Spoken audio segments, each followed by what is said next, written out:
नमस्कार. मी पुष्पलता जगताप आणि तुमचं माझ्या यूट्यूब चॅनलमध्ये खूप खूप स्वागत आहे. आजच्या व्हिडिओमध्ये आपण पाहणार आहोत की वृद्धांनी आंघोळीच्या या चुका टाळा. आंघोळ करताना ह्या 7 प्रकारच्या चुका वृद्ध व्यक्तींनी टाळायला हव्या किंवा वय झाल्यानंतर ह्या 7 चुका तुम्ही टाळायला हव्यात. तर कोणत्या आहेत त्या 7 चुका? चला तर मग जाणून घेऊ.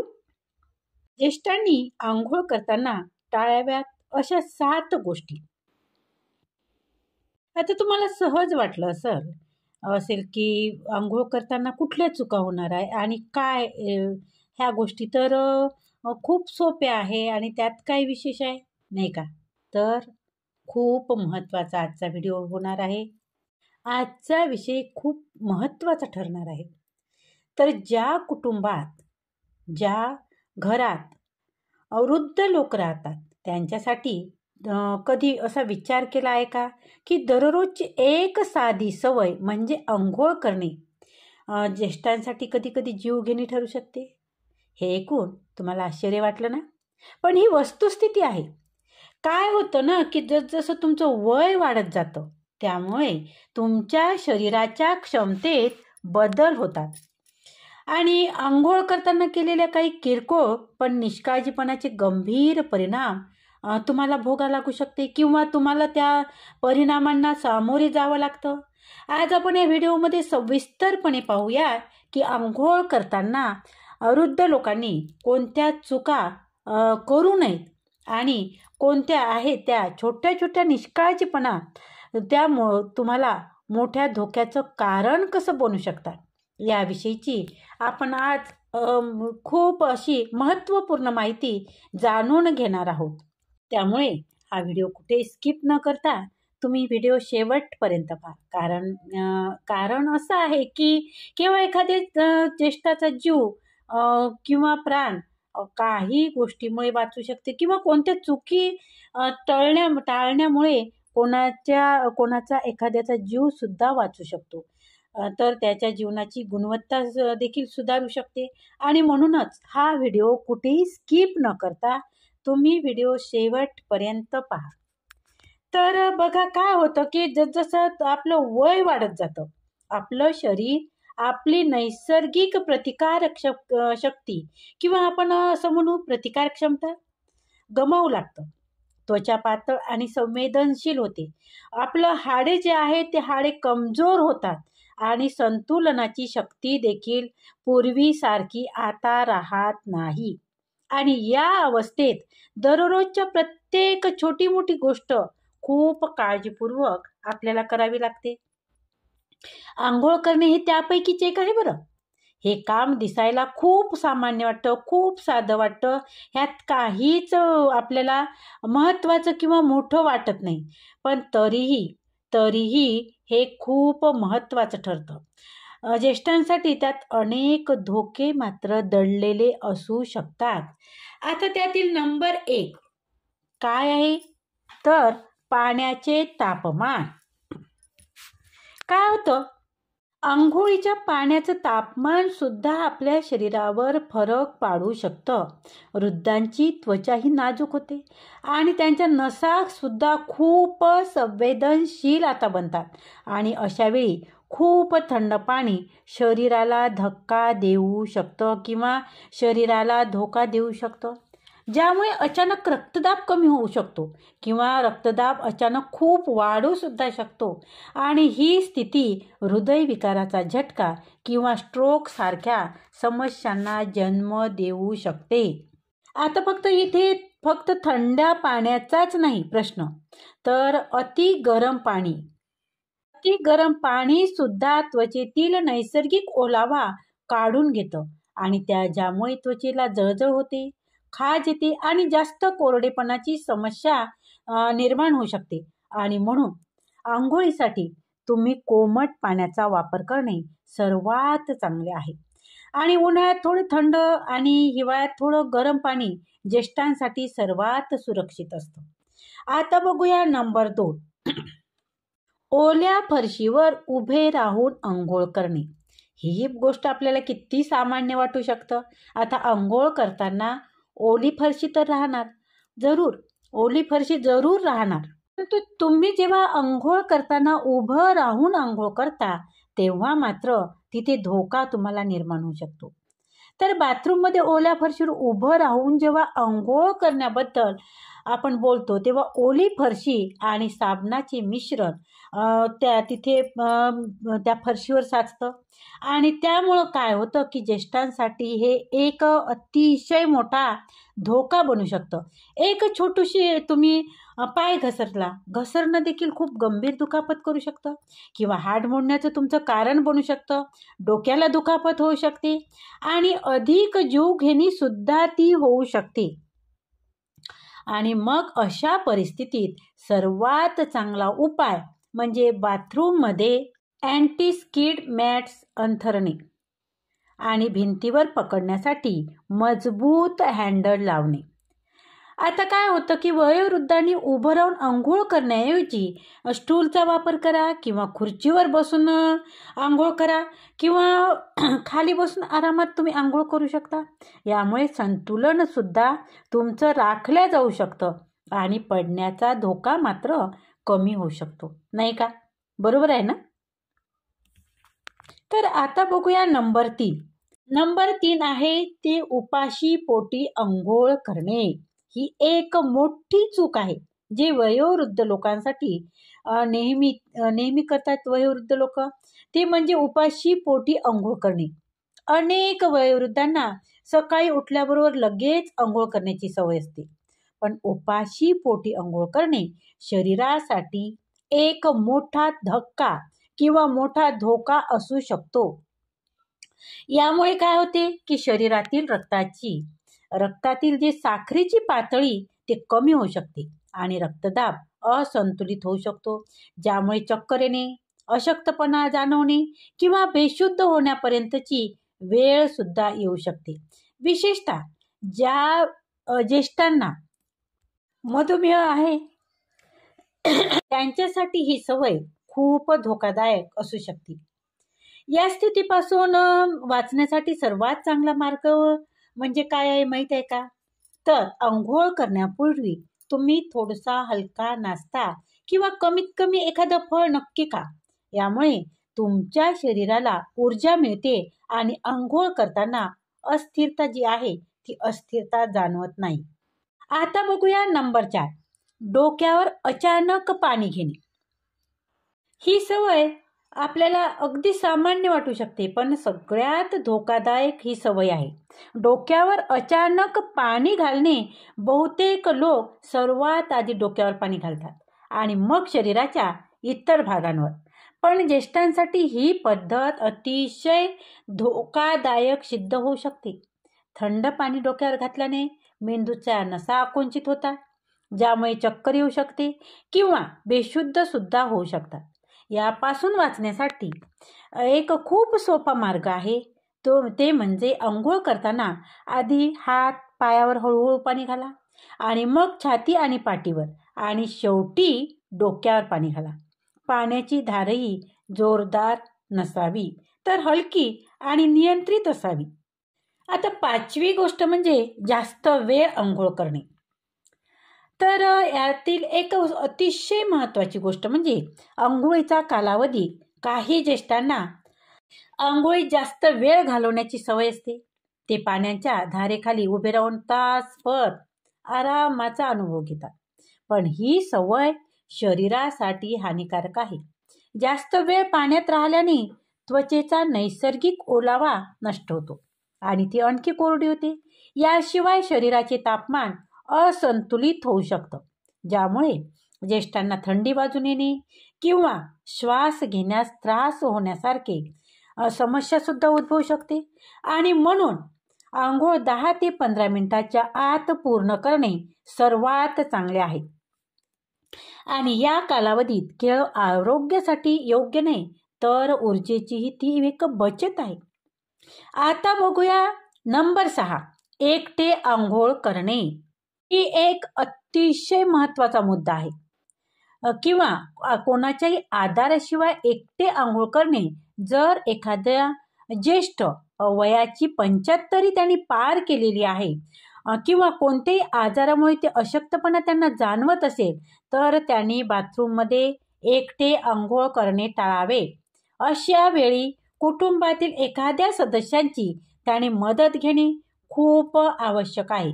जर कोणी मदतीला उपलब्ध नसेल तर कमीत कमी बाथरूममध्ये आपत्कालीन अलार्म सिस्टीम किंवा कॉल बेल नक्की बसवा, जेणेकरून गरज पडल्यावर लगेच तुम्ही मागू शकता किंवा तुम्हाला लगेच मदत मिळू शकेल. या सर्व गोष्टीचे पालन करून ज्येष्ठांनी केवळ सुरक्षितपणे अंघोळ करू शकत नाही तर आपली दिनचर्या अधिक सकारात्मक आणि ते निरोगी बनवू शकतात. वयाच्या या टप्प्यावर आता जीवनाची गुणवत्ता टिकवून ठेवणे हे खूप महत्त्वाचं आहे आणि ते तेव्हाच शक्य आहे जेव्हा आपण छोट्या छोट्या गोष्टीची पूर्ण काळजी घेऊ शकतो. आता आरोग्याशी संबंधित ही खबरदारी ज्येष्ठांचे जीवन सुरक्षित बनवू शकते आणि कुटुंबातील सर्व सदस्यांना मानसिक शांती सुद्धा त्यामुळे मिळू शकते, नाही का? आता बघूया नंबर 7. आंघोळीनंतर ओले कपडे किंवा केसासोबत राहणे. ओले कपडे असेल किंवा तुमचं डोकं ओलं असेल, तुमचे केस ओले असतील तर हे सुद्धा तुमच्यासाठी अतिशय धोकादायक आहे. तर महत्त्वाचा मुद्दा म्हणजे आंघोळीनंतर ओले कपडे किंवा तुमच्या केस असतील तर ओल्या केसांनी जास्त वेळ राहणे ही एक सामान्य चूक आहे जी अनेक ज्येष्ठ दररोज करतात. ते आंघोळीनंतर ओल्या टावेलामध्ये लपेटलेले बसून राहतात किंवा केस न सुकवता ते कामामध्ये गुंततात. ही सवय केवळ थंडी पकडण्याचे कारण बनत नाही तर सर्दी, खोकला, ताप आणि कधीकधी न्यूमोनियासारखे गंभीर आजार सुद्धा आपण त्या आजारांना निमंत्रण देऊ शकतो. बचावाचा उपाय खूप सोपा आहे. आंघोळीनंतर तुम्ही काय करायला पाहिजे तर तुम्ही लगेच शरीर चांगले सुकवावे, पुसून घ्यावे. केस स्वच्छ टावेलाने पुसल्यानंतर आवश्यक असल्यास हेअर ड्रायचा सुद्धा वापर करून केस सुकवण्यासाठी तुम्ही करू शकता. मग आरामदायक कपडे जेणेकरून ते कोरडे असतील, ते कपडे गरम असतील ते लगेच घालावे, जेणेकरून शरीराचे तापमान संतुलित आणि थंडीत तुम्हाला थंडी लागणार नाही. आता काही अतिरिक्त उपाय आणि महत्त्वाच्या गोष्टी आपण बोलणार आहोत. तर आता आपण काही उपायाबद्दल बोलूया जे ज्येष्ठांसाठी आंघोळीला अधिक सुरक्षित आणि आरामदायक बनवू शकते. बाथरूममध्ये चांगलं प्रकाश व्यवस्था असावी. बाथरूममध्ये पुरेसा जर प्रकाश नसला तर अनेकदा काय होतं की ज्येष्ठांची दृष्टी हळूहळू कमजोर होते आणि जर प्रकाश पुरेसा नसेल तर पडण्याचा किंवा एखाद्या वस्तूला आदळण्याचा धोका अनेक पटीने वाढतो. फरशीवर पाणी साठवू देऊ नका. फरशी ओली राहणार नाही. फरशीवर पाणी साचलेलं नसेल. बाथरूमच्या फरशीवर पाणी साठवू देणे किंवा पाणी साठवू न देणे त्यामुळे काय होते की फरशीवर पाणी पसरले की लगेच ते स्वच्छ करावे किंवा अँटी-स्किड मॅट्सचा वापर करावा, ज्यामुळे घसरण्यापासून तुमचा बचाव होईल. गरम पेय. आंघोळीनंतर तुळशीचा चहा किंवा कोमट पाणी पिणे हे आरोग्यासाठी खूप फायदेशीर किंवा लाभदायक आहे. हे केवळ शरीराला आतून गरम ठेवत नाही तर ते प्रतिकारक शक्तीही मजबूत करते. त्याचप्रमाणे तेल मालिश आहे. एक आणखी सवय जे ज्येष्ठांसाठी खूप फायदेशीर आहे ते म्हणजे आठवड्यातून कमीत कमी 1दा किंवा 2दा शरीराला मालिश करणे. यामुळे केवळ त्वचेत ओलावा टिकून राहत नाही तर रक्तप्रवाहही तुमचा सुधारतो, ज्यामुळे थकवा आणि स्नायूच्या वेदनापासून तुम्हाला आराम मिळू शकतो. त्याचबरोबर नियमित वेळेवर आंघोळ करा. दररोज एकाच वेळी आंघोळ करण्याची जर सवय लावली तर यामुळे शरीराची जैविक घडी एका निश्चित वेळापत्रकानुसार काम करते आणि ते आरोग्यासाठी अतिशय अनुकूल असते. मन आणि शरीर दोन्हीला स्थिरता जाणवते आणि दिवसाची सुरुवात मात्र सकारात्मक ऊर्जेने होते. आंघोळीला आता आंघोळीचं जे मानसिक पैलू आहे ते सुद्धा आपण बघूया. अनेकदा काय होतं की आपण आंघोळीला केवळ शरीर स्वच्छ ठेवण्याचं एक माध्यम मानतो, पण हे मानसिक आरोग्यासाठी एक अत्यंत आवश्यक एक प्रक्रिया आहे. ज्येष्ठांच्या जीवनात एकटेपणा, नैराश्य आणि मानसिक ताण या सामान्य समस्या आहेत. अशा परिस्थितीत जर ते दररोज सकाळी अंघोळ करत असतील आणि स्वच्छ राहत असतील तर त्यामुळे त्यांना मानसिकरित्याही ऊर्जा मिळते. स्वच्छ शरीर, सुगंधित तेल किंवा साबणांचा सुगंध हे सर्व मिळून त्यांचे मन शांत आणि आनंदी बनवू शकतं. मात्र जर अंघोळ करणे भीती आणि चिंतेशी जोडलेलं काम बनलं असेल तर जसे की पडण्याची भीती किंवा अशक्तपणामुळे तर यांचा मानसिक परिणाम उलटा सुद्धा होऊ शकतो. आणि म्हणूनच अंघोळीची प्रक्रिया सोपी, सहज आणि सुरक्षित बनवणे आवश्यक आहे, जेणेकरून हा शांतता आणि आत्मविश्वास देणारा तुमच्यासाठी तो अनुभव बनेल. भीती आणि धोक्याशी जोडलेला तो नसेल. तोंडात पाणी भरून अंघोळ करण्याचं रहस्य काय आहे? तर तुम्ही अनेकदा काही लोकांना असे म्हणताना ऐकलं असेल की अंघोळ करताना तोंडात पाणी भरून ठेवावं. पण तुम्ही कधी विचार केला आहे का की असे करण्यामागे काही वैज्ञानिक किंवा पारंपरिक कारण काय आहे? आणि ही सवय ज्येष्ठांसाठी किंवा कमजोर शरीर असलेल्या लोकांसाठी योग्य आहे का?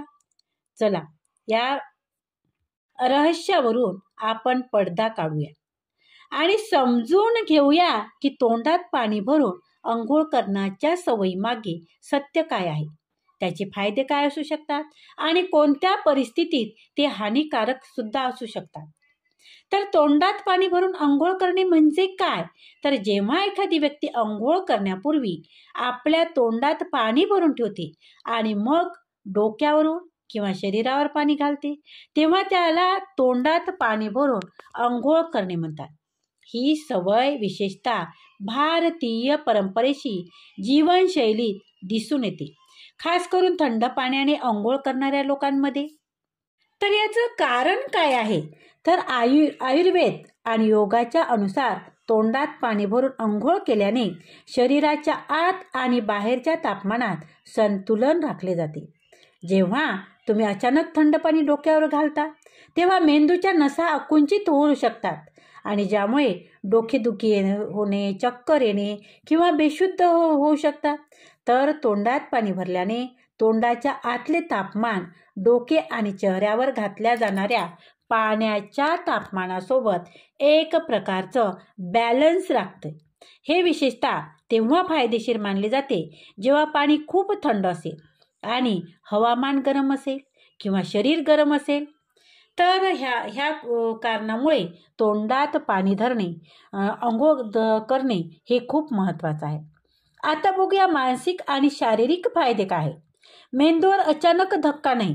तर तोंडात पाणी भरल्याने थंड पाण्यामुळे डोक्यावर होणारा परिणाम काही प्रमाणात कमी होतो. नाक आणि डोळ्याचे संरक्षण मिळते. तोंडात पाणी भरल्याने स्वाभाविकपणे नाक आणि तोंड बंद राहतात, ज्यामुळे नाकात पाणी शिरण्याचा धोका कमी होतो. त्याचबरोबर एकाग्रता वाढते. ही क्रिया अंघोळीला एक सजग प्रक्रिया बनवते, ज्यात व्यक्ती सतर्क राहते आणि अनावश्यक विचार किंवा कल्पनापासून तो दूर राहतो. ही सवय कोणी करू नये? तर आता या लोकांबद्दल बोलूया ज्यांच्यासाठी ही सवय हानिकारक असू शकते. तर ज्येष्ठांसाठी हा अभ्यास अनावश्यक धोका निर्माण करू शकतो. तोंडात पाणी भरल्याने त्यांना श्वास घेण्यास त्रास किंवा अनावश्यक घबराहट होऊ शकते, विशेषतः जर त्यांना आधीपासूनच श्वासोश्वासाशी संबंधित आजार असेल, रक्तदाबाची समस्या किंवा अनियंत्रित साखर असेल. त्याचबरोबर लहान मुलांना ही सवय लावू नये, कारण ते नकळत पाणी गिळू शकतात किंवा श्वास रोखण्याचा प्रयत्न करतात किंवा घाबरू शकतात. काही आजारी लोकांनी सुद्धा, ज्या लोकांना मायग्रेन किंवा डोळ्याशी संबंधित समस्या आहेत, त्यांच्यासाठी ही क्रिया उलट परिणाम करू शकते. पाण्याचे तापमान आणि शरीराच्या प्रतिक्रियेतील असंतुलन यांच्यासाठी त्रासदायक त्यांच्यासाठी ठरू शकतं. तुम्ही तरुण निरोगी असाल आणि तुम्ही थंड पाण्याने अंघोळ करत असाल तर तोंडात पाणी भरणे तुमच्यासाठी एक सामान्य अभ्यास असू शकतो. पण ज्येष्ठांसाठी आणि आरोग्यांच्या समस्यांनी ग्रस्त असलेल्या काही लोकांसाठी हे न करणेच योग्य आहे. तर मित्रांनो, आजच्या या व्हिडिओमध्ये एवढीच. आशा आहे की ही माहिती तुमच्यासाठी उपयुक्त ठरली असेल. जर तुम्हाला हा व्हिडिओ आवडला असेल तर कृपया याला लाईक करा. तुमच्या कुटुंबासोबत, मित्रांसोबत तुम्ही व्हिडिओ शेअर करा. आणि जर तुम्ही चॅनलवर नवीन असाल तर चॅनलला सबस्क्राईब करायला बिलकुल विसरू नका. त्याचसोबत बेल आयकॉनला तुम्ही क्लिक करा, जेणेकरून पुढचा जो व्हिडिओ आहे तो सर्वात आधी तुमच्यापर्यंत पोहोचेल. आणि कमेंट करायला विसरू नका. धन्यवाद. खूप खूप धन्यवाद.